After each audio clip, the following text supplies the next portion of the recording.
చెంతకు ప్రభుత్వం భూ భారతితో సమస్యలకు పరిష్కారం పైలట్ ప్రాజెక్టుగా మండలానికి ఒక గ్రామాన్ని ఎంపిక చేస్తున్న తీరు. ఎన్నో ఏళ్లుగా లక్షలలో పేరుకుపోయిన భూ సమస్యలకు పరిష్కారం లభించనున్నదని రాష్ట్ర రెవెన్యూ, గృహ నిర్మాణ, సమాచార, పౌర సంబంధాల శాఖ మంత్రి పొంగులేటి శ్రీనివాసరెడ్డి తెలిపారు. వలిగొండ మండల కేంద్రంలో రెవెన్యూ శాఖ ఆధ్వర్యంలో భూభారతి చట్టంపై అవగాహన కొరకు సదస్సు చేపట్టారు. ఈ కార్యక్రమానికి స్థానిక భువనగిరి శాసన సభ్యులు కుంభం అనిల్ కుమార్ రెడ్డి అధ్యక్షతన వహించగా ప్రభుత్వ విప్ ఆలేరు శాసన సభ్యులు బిర్లా ఐలయ్య, భువనగిరి పార్లమెంటు సభ్యులు చామల కిరణ్ కుమార్ రెడ్డి, నకరేకల్ శాసన సభ్యులు వేముల వీరేశంలో పాల్గొన్నారు. ముఖ్య అతిథిగా విచ్చేసిన మంత్రి పొంగులేటి శ్రీనివాసరెడ్డి ఈ సదస్సులో పాల్గొన్నారు. సభ ప్రారంభానికి ముందుగా భూభారతి చట్టంపై జిల్లా collector Hanumantharao power point presentation ఏర్పాటు చేసి చట్టంలోని ప్రతి ఒక్క అంశాన్ని సమగ్రంగా వివరించారు. రాష్ట్ర మంత్రి పొంగులేటి శ్రీనివాసరెడ్డి మాట్లాడుతూ భూభారతి చట్టాన్ని పటిష్టంగా అమలు పరిచేందుకు తెలంగాణ రాష్ట్రంలోని హైదరాబాద్ మినహాయించగా మిగిలిన 32 జిల్లాల్లో 4 జిల్లాలను పైలట్ ప్రాజెక్టుగా ఎంపిక చేశామని, ఆయా జిల్లాలలో జిల్లాకు ఒక మండలము ఎంపిక చేసి భూభారతి చట్టం అమలు చేస్తున్నామన్నారు. ఆనాటి ప్రభుత్వం ఆలోచన రహితంగా ఏదైతే 2020 చట్టం ద్వారా ధరణిని తీసుకొచ్చిందో ఆ ధరణితో సామాన్య ప్రజలకి ఎన్ని ఇబ్బందులు, కష్టాలు ఆనాటి ప్రభుత్వ చొరవతో వచ్చాయో వాటిని విముక్తి చేయటానికే మన ఇందిరమ్మ ప్రభుత్వంలో ఈ భూభారతి 2025 చట్టాన్ని తెచ్చుకున్నాం.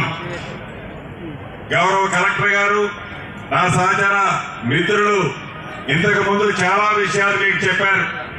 గౌరవ కలెక్టర్ గారు చట్టాన్ని గురించి, ఆ చట్టం మీకు చుట్టంలో ఎలా పనిచేస్తుందో గురించి, ధరణిని గురించి, ధరణితో పోల్చి ఈ భూభారతి వల్ల మీకు వచ్చే లాభం గురించి చాలా వివరంగా చెప్పారు. ధరణిని గురించి 2-3 ముక్కల్లో చెప్తా. ఆనాడు 2020 చట్టం చేశామని చెప్పారు. ఏదైనా ఒక చట్టం చేస్తే అది ప్రజల కోరుకునే చట్టమై ఉండాలి, ప్రజలకు ఉపయోగకరమైనదై ఉండాలి, ప్రజలకి మేలు చేసిందై ఉండాలి, ప్రజలకి పూర్తిగా భద్రత కల్పించే చట్టమై ఉండాలి. కానీ ఆ చట్టాన్ని ఆనాటి ప్రభుత్వం అలా చేయరా.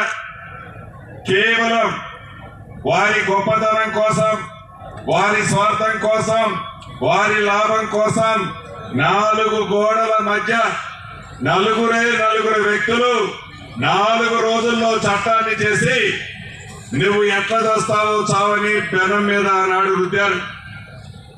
ధరణిని అమలు చేసే నాడు మీరందరూ అనుభవించారు. భూములున్నాయి, బిడ్డకి పెళ్లి చేయాలన్నా, కొడుకుని చదివించుకోవాలన్నా, ఇంటి ఆవిడకి జబ్బు చేస్తే వైద్యం కోసమైనా ఒక 5 లక్షలు 10 లక్షలు డబ్బులు కావాలి అంటే ఆ ఉన్న భూమిలో ఒక 5 గుంటలు అమ్మాలి అంటే ఆ ధరణి పుణ్యమా అంటూ 100 రోజులు రిజిస్ట్రేషన్లే ఆనాడు జరగల. ప్రజలందరూ గగ్గోలు పెట్టారు, వారి ఆవేదన వెలబుచ్చారు. అయినా ఆ దొరవారికి కనికరం కలగకపోగా ధరణి అద్భుతం, ధరణి అమృతం, ధరణియే సంజీవిని, మీకు ఇది జీవనాధారమని ఆనాటి పెద్ద దొరవారు చెప్పిన మాటలు ఇప్పటికీ మీ చెవుల్లో గింగుర మోగుతుంటాయి. అదే మన భూభారతి చట్టం ఒక అర్ధరాత్రి చేయలే. ఇందిరమ్మ రాజ్యం వచ్చిన తర్వాత గౌరవ ముఖ్యమంత్రి రేవంత్ రెడ్డి గారి నాయకత్వంలోని మన ఇందిరమ్మ ప్రభుత్వం ఈ చట్టాన్ని చేయటానికి ముందు ప్రజల కష్టాలు ఏమున్నాయో తక్షణం ఆ కష్టాలు ఏమి తీర్చగలుగుతామో అని దాని మీద పూర్తిగా విచారించి ఒక కమిటీని వేసి ఆ కమిటీస్ ఇచ్చిన ప్రతి సూచనని అమల్లోకి తెచ్చి ఈ భూభారతి చట్టాన్ని తేటానికి ముందు అనేక ప్రాంతాలలో అన్ని జిల్లా కలెక్టర్లు మీ అందరి సూచనలు రాష్ట్ర వ్యాప్తంగా తీసుకొని చివరికి ప్రతిపక్షం వాళ్ళు చెప్పిన సూచనలు మంచివైతే వాటిని కూడా క్రోడీకరించి దేశవ్యాప్తంగా 18 రాష్ట్రాలలో అక్కడ ఉన్న రెవెన్యూ చట్టాన్ని క్షుణ్ణంగా చదివి దాంట్లో మంచి వాటినన్నిటినీ మన ఈ భూభారత చట్టంలో పెట్టి ఒక అద్భుతమైన చట్టాన్ని తయారు చేసి పబ్లిక్ డొమైన్ లో తయారు చేసిన చట్టాన్ని 60 రోజులు ఉంచిన తర్వాత అసెంబ్లీలో ఈ చట్టాన్ని పెట్టడం జరిగింది. అసెంబ్లీలో చట్టం పెట్టినప్పుడు ఆ తరువాతి తొత్తులు అసెంబ్లీలో ఎలా ప్రవర్తించారో ఒక నరరూప రాక్షసుల్లా ఇటు నా మీద అటు స్పీకర్ గారి మీద ఆ చట్టానికి సంబంధించిన కాగితాలన్నింటినీ చించి మా మీద విసిరి ఈ చట్టాన్ని ఆపటానికి ఎలా ప్రయత్నించారో మీరందరూ ప్రత్యక్షంగా టీవీలో చూశారు. ఇందిరమ్మ ప్రభుత్వం అంటేనే పేదోడు కష్టాలు తీర్చే ప్రభుత్వం. అటువంటి మన ఇందిరమ్మ ప్రభుత్వంలో దేనికి తల ఒక్కకుండా అదరకుండా బెదరకుండా గౌరవ ముఖ్యమంత్రి రేవంత్ రెడ్డి గారి సూచనలతో పేదవాడి కష్టాలు తీర్చే ఈ భూభారత చట్టమే భవిష్యత్తులో మనకి శ్రీరామ రక్ష అని తలంచి ఈ చట్టాన్ని పాస్ చేసుకొని 2025 జనవరి 4వ తారీఖున ఈ చట్టం రూపంలో ఇది భూభారతని తీసుకొచ్చుకున్నాం. ఆనాడు 2020 చట్టం అయితే చేశారు కానీ నియమ నిబంధనలు 3 సంవత్సరాలైనా ఆనాటి ప్రభుత్వాలు చేయాలి అనే ఆలోచన కూడా రాలేదు. ఏదైనా ఒక చట్టం చేస్తే ఆ చట్టం విధి విధానాలని చాలా స్పష్టంగా తెలియజేయాల్సి ఉంది. చట్టం అయితే చేశారు, విధి విధానాలు దొరవారి నోటి నుంచి ఏ మాట వస్తే ఆ మాటే విధి విధానాలుగా ఆనాటి ప్రభుత్వం నడుచుకుంది. దాని ఫలితమే మీరందరూ మొన్న ఎన్నికల్లో ఇచ్చిన తీర్పు.